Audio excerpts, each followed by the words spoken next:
Yang menariknya, 2 hari setelah pengumuman MK kemenangan pasangan Prabowo Gibran, langsung Pantai Indah Kapuk dan BSD diumumkan sebagai proyek strategis nasional. Tadinya bukan PSN. Bukan PSN. Nah, apa bahayanya PSN? Ya dulu.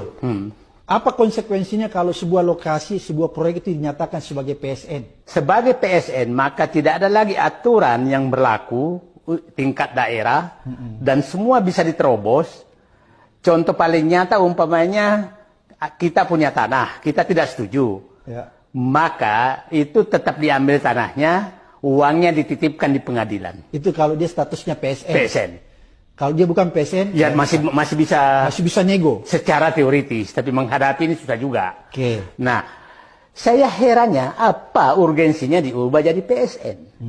Kita masih ingat Pak Abraham Samad tentang kasus Rempang. Oke, yang bikin heboh. Yang bikin heboh. Ya. Saya kebetulan pernah ke sana juga. Itu juga dibikin PSN. Jadi saya ingin menyatakan, dan itu menarik lagi karena itu luar negeri yang mau datang. Ya, gitu. Ya. Ini, nah. Jadi saya melihat PSN ini adalah bungkus untuk menggusur rakyat.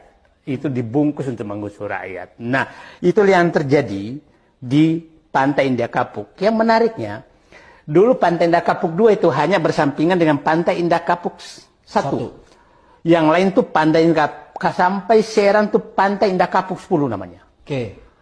Setelah keluar peraturan pemerintah tentang bahwa dia menjadi PSN, semua menjadi Pantai Indah Kapuk 2 karena nama proyeknya PIK 2. Nah, dengan semangat itu, maka di bawah itu semangatnya untuk menggusur rakyat sangat-sangat tinggi. Membabi buta. Membabi buta.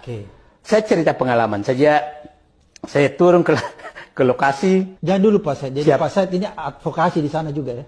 Saya tidak tahan melihat penderitaan rakyat.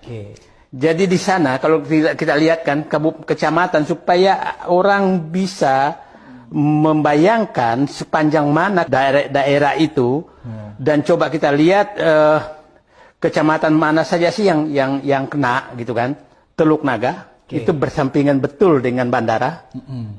Kemudian Kosambi itu sekitar bandara, yang harga tanah di sana 30 juta per meter, itu pun dibebaskan 50.000. Kemudian Paku Haji, kemudian Sukadiri dekat Mauk, ya itu udah kota. Kemudian Mauk, Kemiri, Kronjo, Mekar Baru. Ada lagi satu kecamatan yang berbatasan dengan Serang.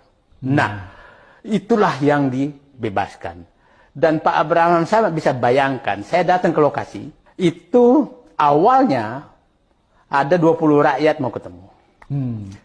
Kelihatannya bocor, tuan rumah pun dia bilang, kami kalau menerima Pak bisa kencing berdiri kami.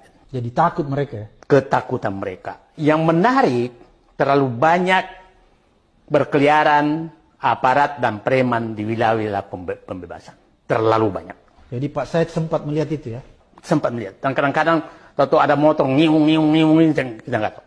Jadi betul-betul sudah kayak wilayah itu sangat mencekam. Sangat-sangat mencekam. Dan modus-modusnya untuk mengambil, nah saya ceritalah. Kebetulan saya punya tanah di sana, saya beli 20 tahun lebih di daerah Kronjo sana. Di daerah PIK itu ya?